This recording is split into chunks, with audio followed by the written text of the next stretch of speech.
One of the hardest places to be is to be in a place where you are waiting on God. Have you ever been in a place when you're waiting on God? You've done everything you've needed to do, but now it's time for God to show up and you're waiting and waiting and waiting, and it feels like God is not showing up. Have you ever been in a place where you're waiting for God to do something in your life? Maybe you're waiting on God for the right person to come along. Maybe you're waiting on God for the right business opportunity to come. Maybe you're waiting on God for a career path to open up, the opportunity to start a family, the opportunity or the door to open to move to another country.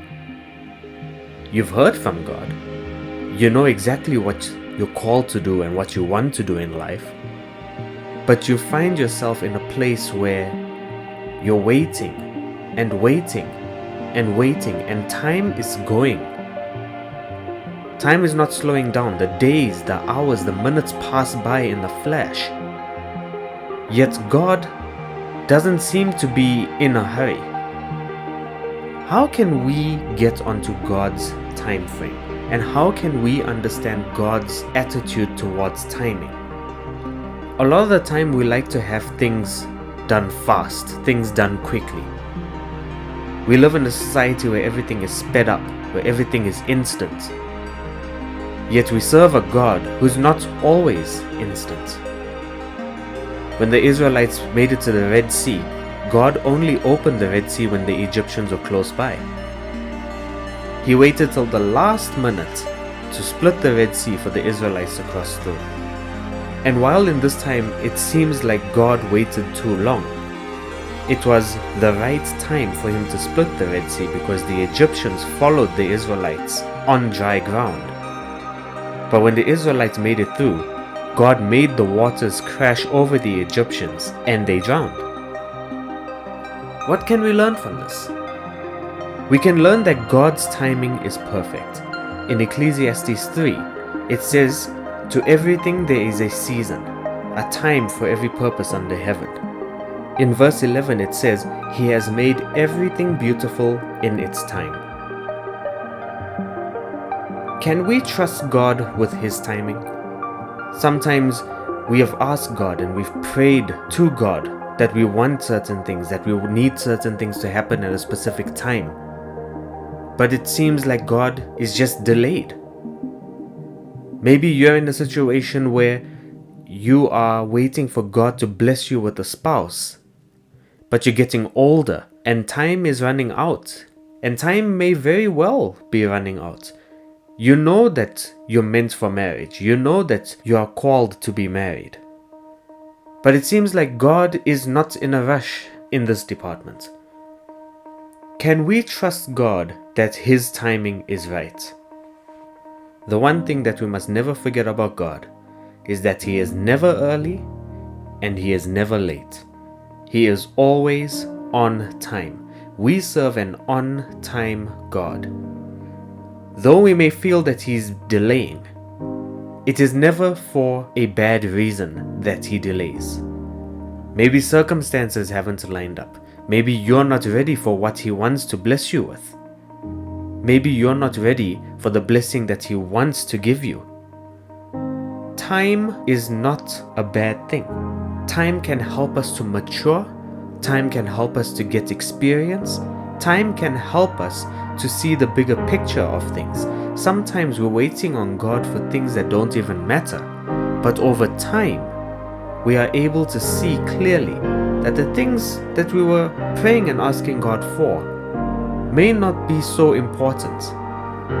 God, who is omniscient, omnipresent, and omnipotent, knows exactly when is the right time to raise up leaders and to set them down, to give and to take. He knows the right time to do things. And though we may want God to act now in our present situation, He may not act purely because there is a better opportunity for Him to act. We serve an on-time God, If He needs to act at this present moment, He will do so. But if He wants to act at a more opportune time, He will act at that more opportune time. We must trust God with time, and we must trust God's timing. Sometimes this is easier said than done, because when we wait on God, it can be painful. When we're seeing our skin starting to change, when we're seeing that our shine is not as strong as it used to, when we see that our bodies start aging, when we see that opportunities and windows start closing as time goes by, we can feel anxious, we can feel nervous, and we can feel justifiably concerned that God may be taking too long. We see ourselves getting older and saying, God, the time for me to get married, to find someone, is getting slimmer and slimmer as time goes on. Now I'm trusting in you to bring me that special person. But now time is going on and you haven't brought that person to me yet. Is there a person for me? Will you bless me, or will I have to settle for less? In Isaiah 64 verse 4 it says, "For since the beginning of the world, men have not heard, nor perceived by the ear, nor has the eye seen any God besides you, who acts for the one who waits for Him." Do not think that God is inactive while we're waiting on Him. God is always an active God. He is always working. In whatever situation you are in whatever you are waiting on Him for, God is always working. Though it doesn't feel like it, though we don't see it, God is always working on our behalf as we wait on Him. In Isaiah 40 it says, "Those that wait on the Lord shall renew their strength. They shall mount up with wings as eagles. They shall run and not be weary. They shall walk and not faint." Waiting on God is the best place that you can be, because as we wait on Him, He will strengthen us. When we find ourselves in that time of anxiousness, waiting for God to help us, waiting for God to come through for us, waiting for God to finally provide to us the thing that we have been waiting for, as we wait on Him, He will strengthen us.